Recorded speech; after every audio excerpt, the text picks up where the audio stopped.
Hello sir. हा बोला ना. हा सर हर्षदा आष्टेकर बोलते. मी नंबर हम्म. टाकलेला आहे पण ते तुम्हाला नेम दिसतोय. अच्छा, I don't know what is the problem with this. Anyway, we'll sort out this issue. Okay, let us okay see. Sir. Now you please close your microphones. म्हणजे mute करा. I will start with this particular topic. This is the most important topic, that is history of Intel processors.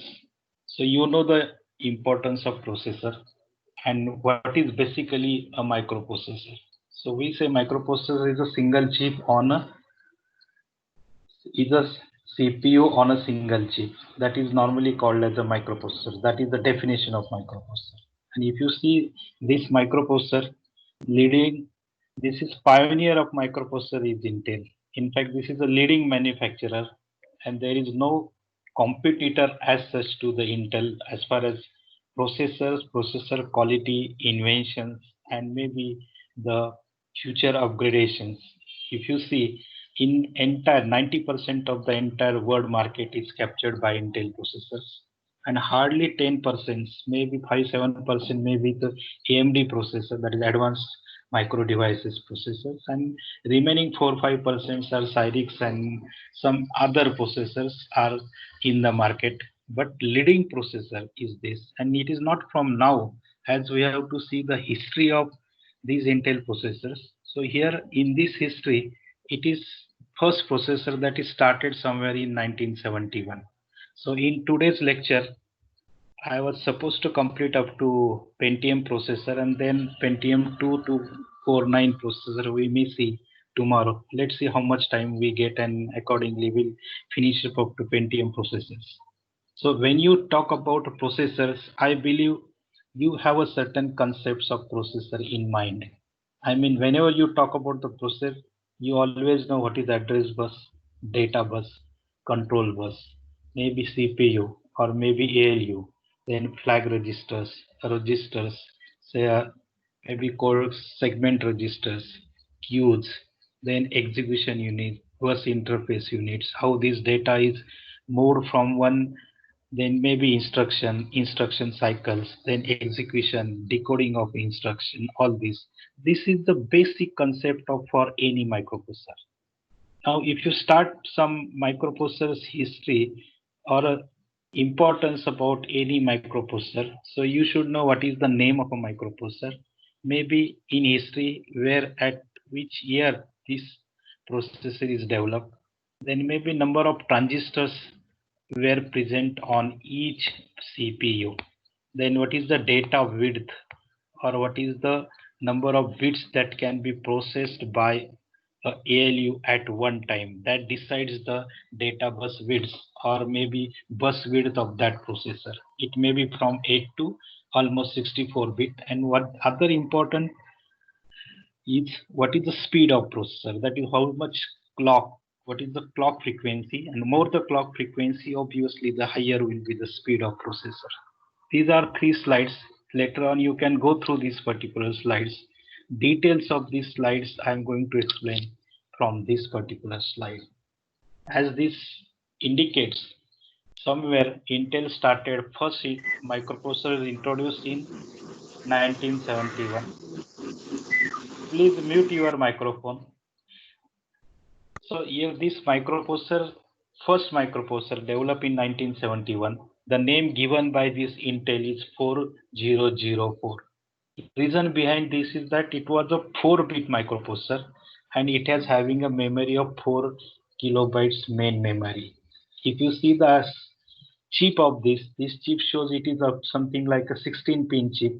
If you see the package, that is dual inline package, and it is developed from a technology that is called as a PMOS technology, that you know, positive channel metal oxide semiconductor. FET. These are the technology that is used for fabrication of this particular CPU.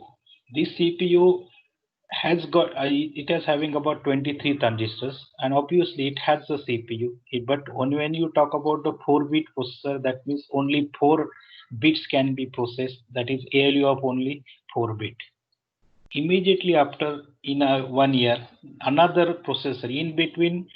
they have also developed 4040, which was the extension of 4004.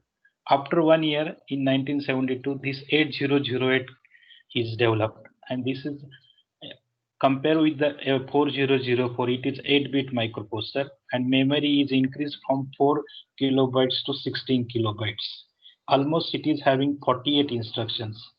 When it comes to one here, instead of 16, it was a 19-pin chip. So you can see the structure of this particular IC or 808 microprocessor, but it was again a relatively a slower processor. After this 8008, immediately first professional, or you can say general purpose microprocessor developed was 8080. Immediately after 1 year, that is in 1973, it is developed. It is 8-bit microprocessor. It has a capability of 64 kilobytes of main memory it can address. Now, incidentally, it is the basic, or it is a conventional memory that is normally available onto your computers. So here, when you say 64 kilobytes of main memory, then see, I have shown you on right hand side, that is a one kit, 8080 kit. In fact, this is a one microprocessor development kit. On this particular kit, the processor is 8080 with certain interfacing like clock or some chips. There may be ROM chips for coding the instruction, certain IO sockets, then a keyboard controller, and certain, say, you can have certain, you can directly program by using this interface of keyboard controller. So somebody has kept microphone on, that is disturbing me, or maybe you. Please see to your microphone is off. Then see, at that time, lecture चालू. हा कोणाचा तरी आवाज येतोय मला तुमच्या घरातनं, म्हणजे कोणाचा तरी मायक्रोफोन चालू आहे. Okay, let us say now when as I said, it is relatively faster than 8008, can handle 50,000 of instructions per second. Now it is improved version, that means it was using negative channel metals oxide semiconductor technology, that is NMOS, which is better than PMOS technology. Then it is considered as a first general purpose microprocessor. Then most of this microprocessor was requiring a 3-pin power supply. Now another development into 8080, it was working about 5 megahertz speed. Then improved version is 8080A, which is requiring only a single voltage supply. So now this kit may be somewhere in, I will say, 1985-86.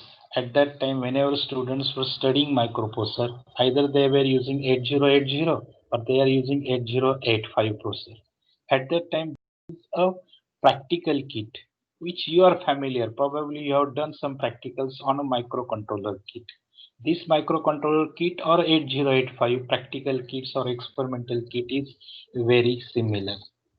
Now, in fact, if you see the study of microprocessors and whatever I said, the basic concepts in a microprocessor, that is bus concept, ALU concept, interface concept, instruction decoding, this is largely available, or most of the basic concepts are available in 8085. So if you see the books on microprocessor, a lot of books you will find on 8085, because that was the basic microprocessor studied in college days, or even in engineering, or even in diploma level. So these kits were available, and this is mostly studied academically. Even today also, in most of the colleges, students do study 8085 microprocessor. Now, if you so this was the first processor developed in 76, required only one positive volt power supply. Then it is 8-bit microprocessor. If you see, this is again a 40-pin dual inline package socket. This is working about again 5 megahertz, and most of the interfacing it is possible, or even 8085 can be used for doing many control application, even for interfacing between computers and kits or a serial communication. This type of control circuits, which is normally used even in industries also, this 8085 was also popular, and it was used for basic control circuits.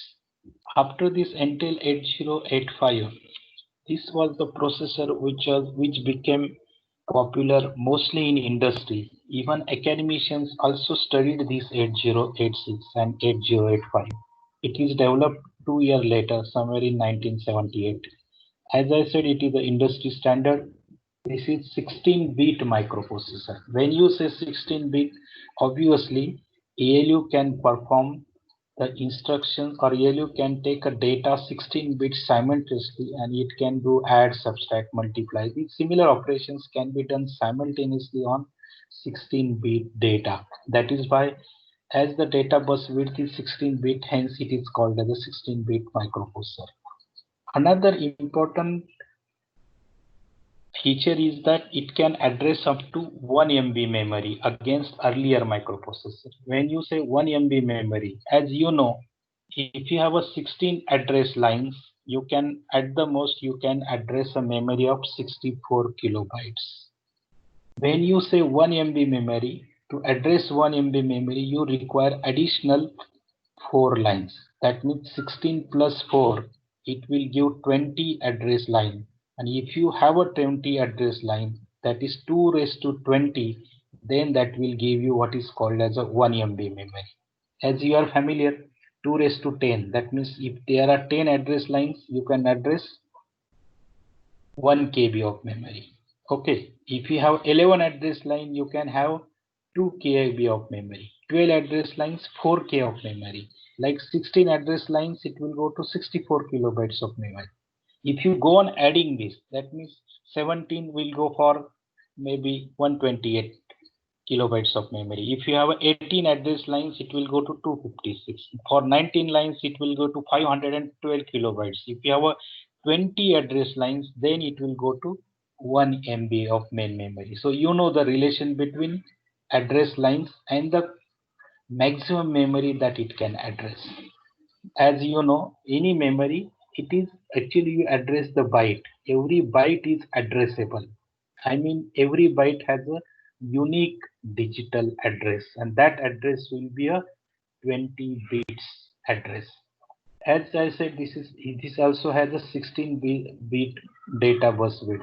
It was very popular in this, and if you see right side, the structure of microprocessor, then here you will find basic concepts are there: ALU, operand, flags, maybe general purpose register, the AXC, BX, EX, these are 16-bit register.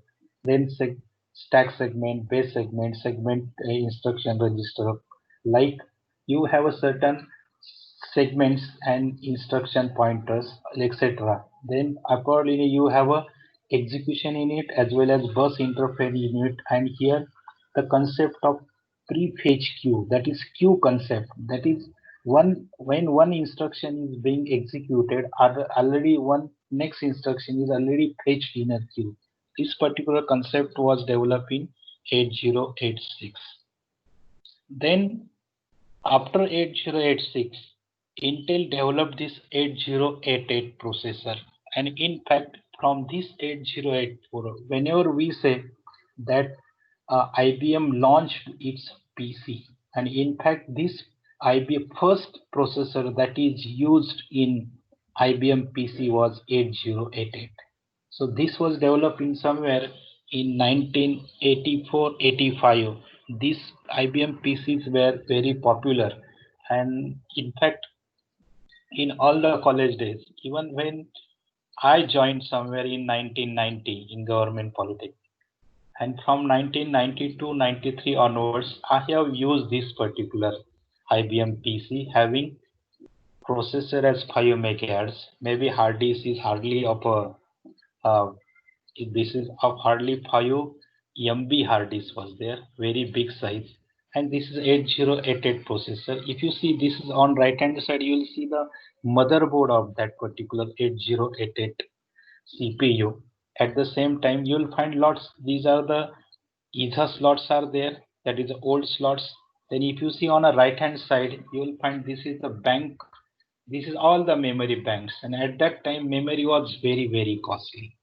So that is why that was a limited memory onto your computers. Normally 640 kilobytes normally was there on a hard motherboard, and this is a fixed memory soldered onto your this. You can see these are DIP packages which are actually fitted onto your motherboard.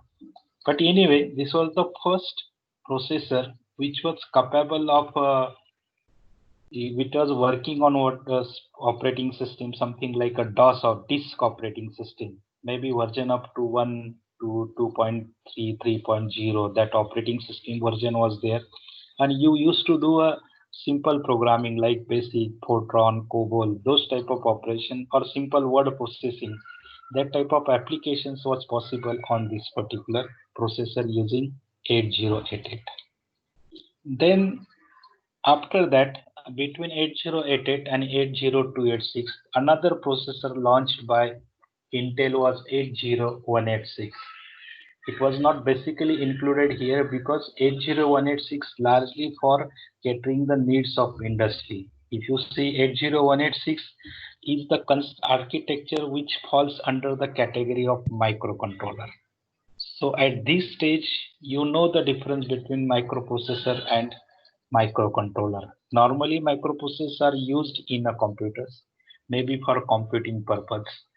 Then on the other side, if you see microcontrollers, these are used for some dedicated applications. As you studied, maybe in robotics or embedded system, or to run certain typical device, or maybe if you want to run maybe your fridge or washing machine. In that case, you don't need a microprocessor.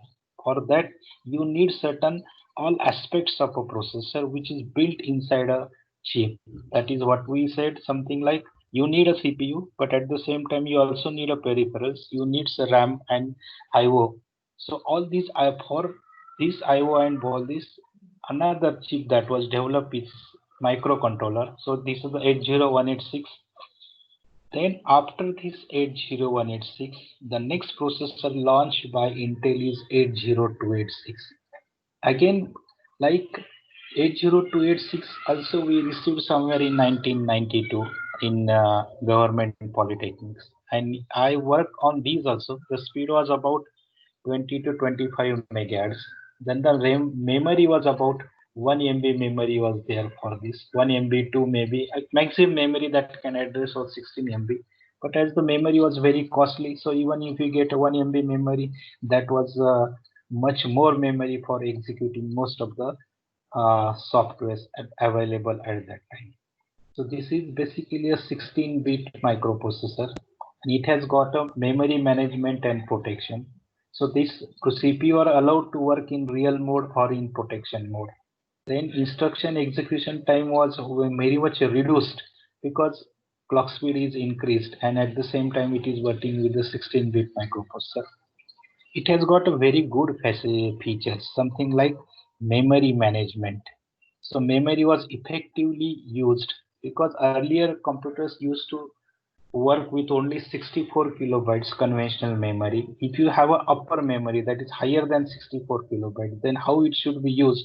Then there were certain softwares or memory management was better, and it was being implemented in the respective operating system like DOS 5 or DOS 6.6 or 6.0. Like those were the versions which were using this memory effectively.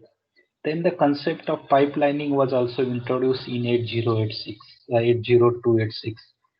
Now you know the concept of pipelining.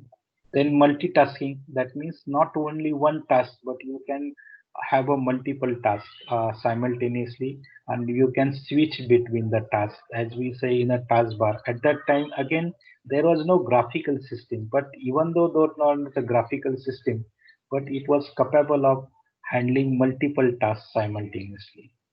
Then if you see the difference between structure of CPU, you will find here there are 68 pins for this CPU.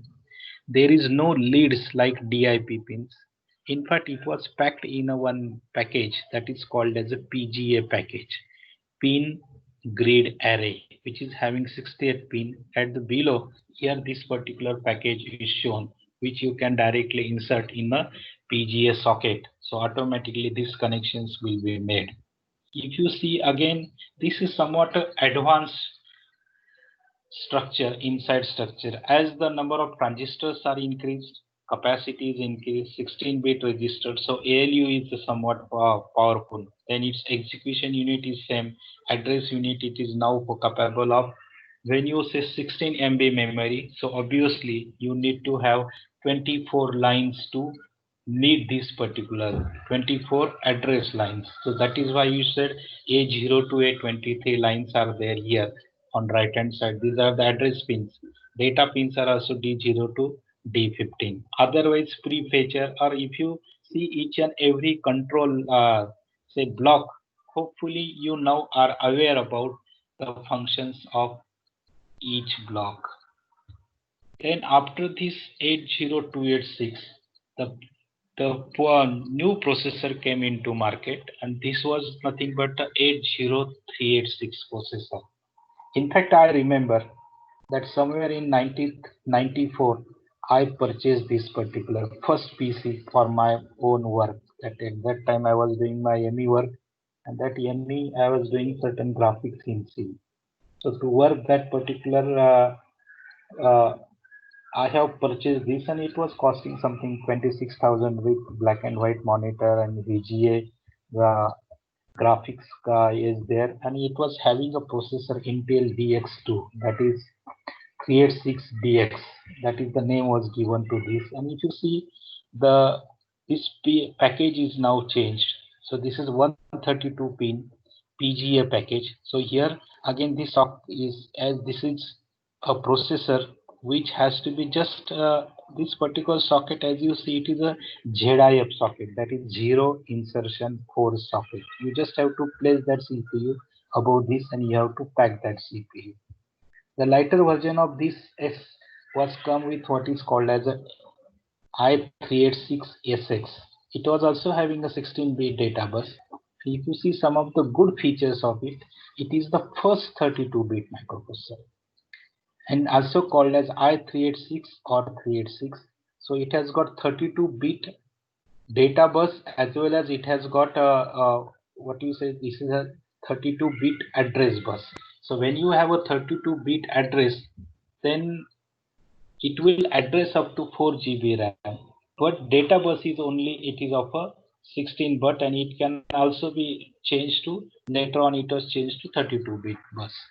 Okay, so here basic SX is with 16-bit data bus, but when you say DX, that is why name the given as SX and DX. That is, DX is double the amount of data bus, that is 32-bit. And if you have a 32-bit address, you know that the maximum memory, that is 2 raised to 32, you can now address in the range of GB. That is the maximum memory that you can fit in a motherboard having DX2 processor. It will address up to 4 GB RAM. This was the first 80386 developed, that is PC developed by Compaq using 80386, and its speed was almost up to 12 megahertz to 40 megahertz, but it was giving a very good performance. As far as mostly we used to work mostly on a text or a programming languages, or mostly very, of course we will work with the graphics, but very limited graphics. Then these are the some, as we covered these particular features of 80386, 32-bit, somewhere 8586 launch, maximum frequency 3243. Then almost 2,75,000 transistors were on chip. The size is now reduced to what we call as an in micrometer, 1.5 micrometer size per transistor. Address up to 4 GB. Paging was introduced. This is the concept of paging, means here the memory was limited. Okay, even it can address up to what we can say, even if you have a 4 MB of memory, then in that case, if you want to manage that 4 MB of memory or 1 MB of memory, this entire memory is divided into pages. Then whatever the CPU demands, if that is available from the memory, then that is given to the CPU. If that data is not available in a certain pages, then what is done that this instruction or data is fetched from your hard disk and put it into that particular page. The page size is normally 4K, 8K, 32K. Okay, accordingly, that entire data is swapped between RAM to hard disk or hard disk to RAM, and that data was made available. Why this is required? Because some of the programs require a larger memory. To fulfill that particular requirement, the concept of paging was introduced. And accordingly, paging has got a different algorithms, that is first in, first out, or a last in, first out. That is a page which is to be swapped or removed from the memory. Or you can have a least recently used or recently used.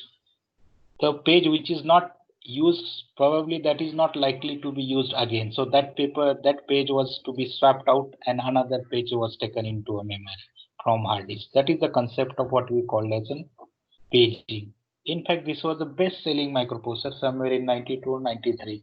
And most of the requirements and most of the softwares, like what you say, Microsoft Office, at that time it was actually the Word was popular, Lotus was popular for calculations purpose. What you say, Excel, it was renamed earlier, it was used as a Lotus or a Microsoft Word, or these are some software, some DTP softwares were there and which were popular for 80386 in somewhere in 92 to 95.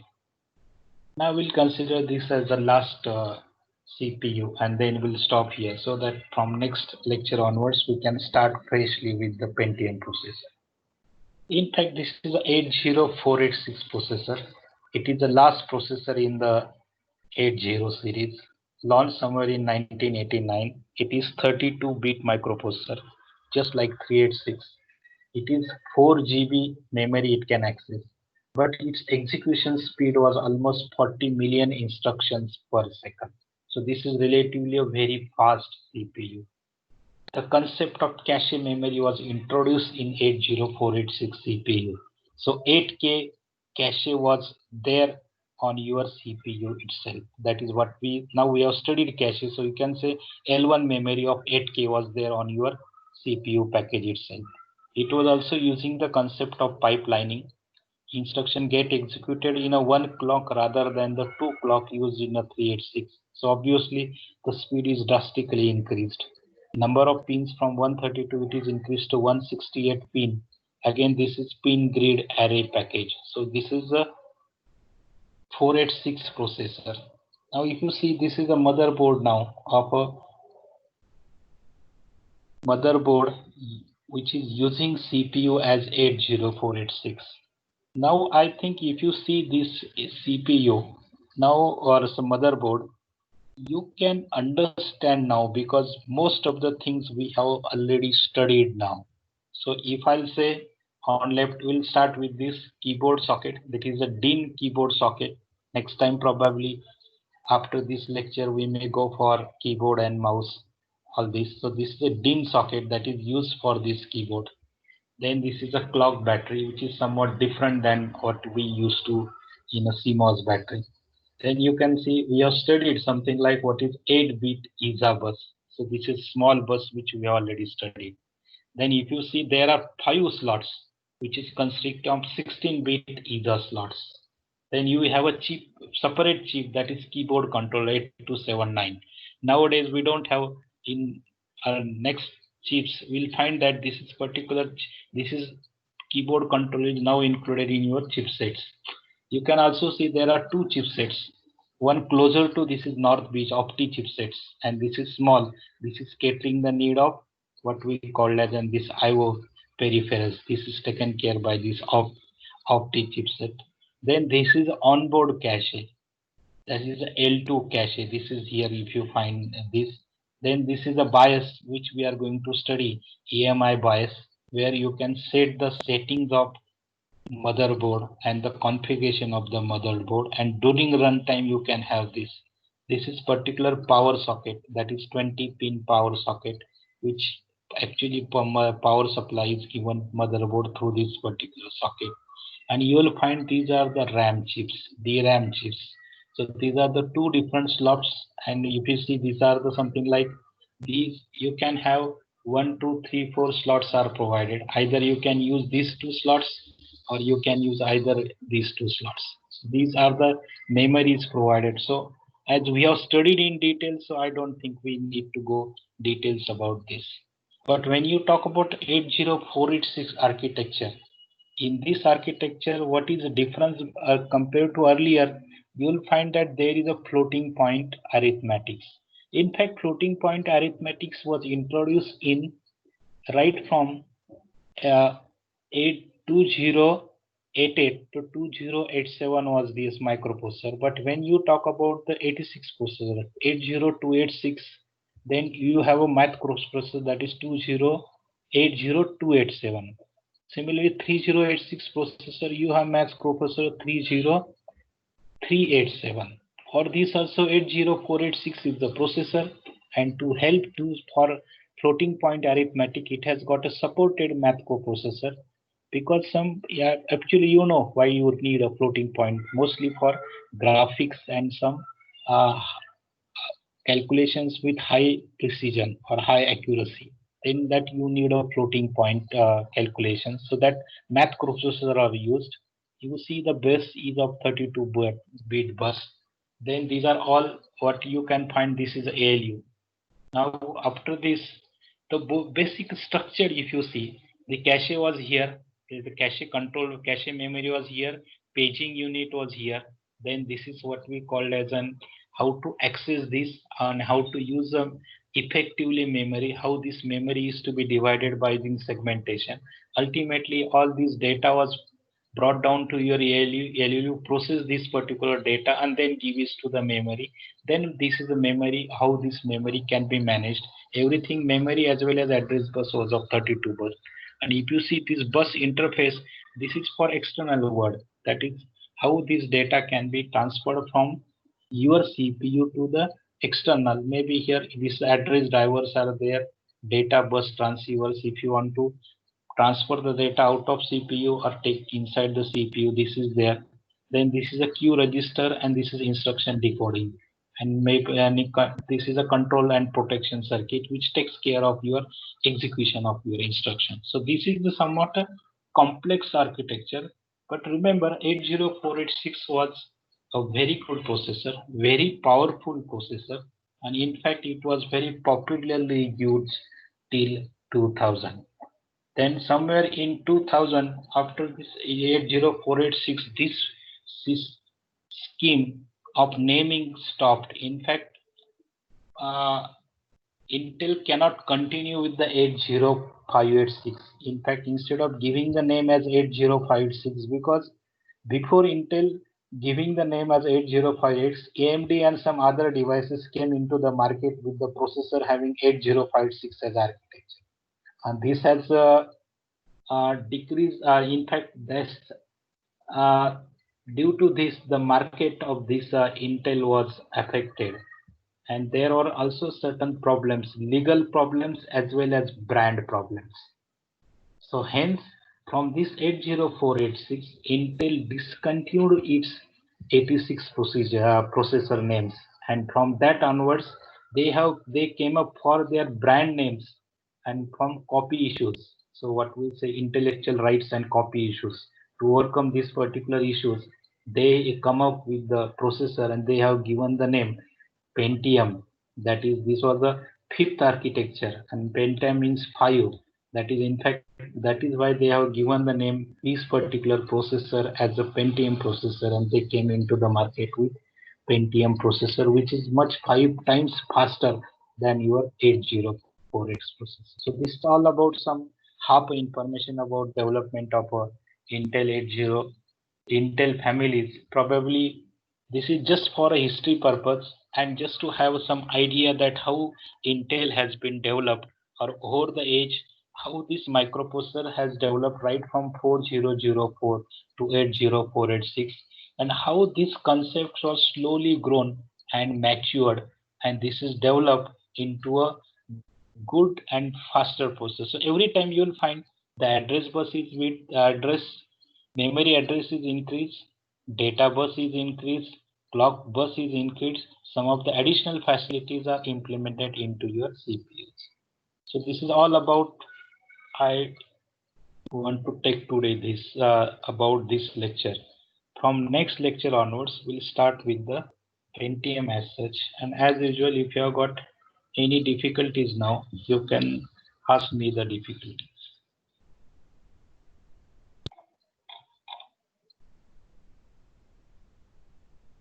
So go ahead if you have got any difficulties.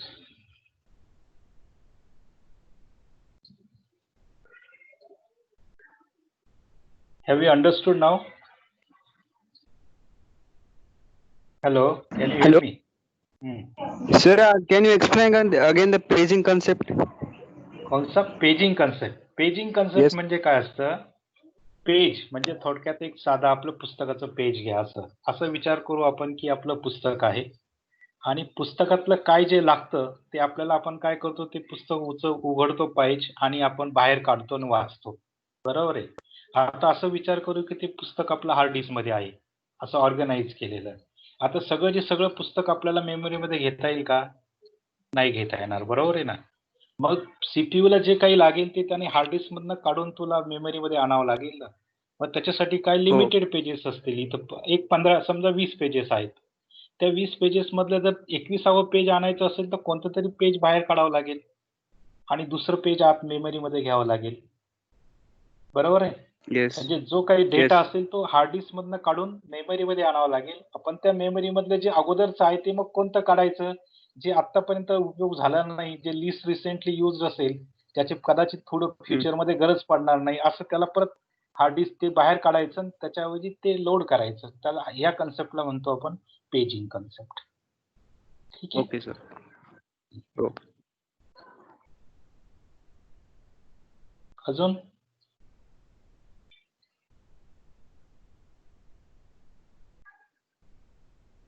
See, about 32-33 hours there. मला हे कळत नाहीये अर्जुन किंवा साक्षी प्राची काय असतील तुम्ही. Why the attendance of the class is so poor? ते हा एक मला प्रश्न आहे. त्याच्यामुळे मला आहे ना ते तुमचे हे एनरोलमेंट नंबर्स आहेत ना, मला एनरोलमेंट नंबर्स वरती फार महत्वाचं आहे. अननोन युजर्स मला अजूनही कळत नाही हे लोक का जॉईन होता अननोन युजर्सनी. पण माझ्या दृष्टीने ते ऍबसेंट आहेत हे मी तुम्हाला सांगतो. आणि मग बाकीचे जे लोक आहेत त्यांना सोडून मी बाकी सगळ्यांच्या पॅरेंट्सला कॉन्टॅक्ट करणार. ओके. आता इथे मला जे दिसत आहेत तेवढे मी सोडून देतो, एवढे जे नंबर्स आहेत ते. And from today onwards, I am going to be serious about the lectures or their attendance. कारण मला हे समजत नाही की even I don't know what is the attendance for other lectures and this. पण मला त्याची फारसं हे नाहीये. That's because we are going online. We expect all you to be online. जरी आता नसला तुम्ही तरी तुम्हाला माहिती की तुमचं लेक्चर्स मी तुम्हाला ऑफलाईन अवेलेबल असणार आहे as it is J recorded आहे ते. ओके. सो हिअर जस्ट तुम्हाला काही क्वेश्चन आहे कोणाला? So otherwise we can stop this recording. Sir ते फ्लोटिंग पॉइंट बद्दल थोडं हे इन्फॉर्मेशन पाहिजे होते सर. म्हणजे तो कन्सेप्ट कळाला नाही. अच्छा.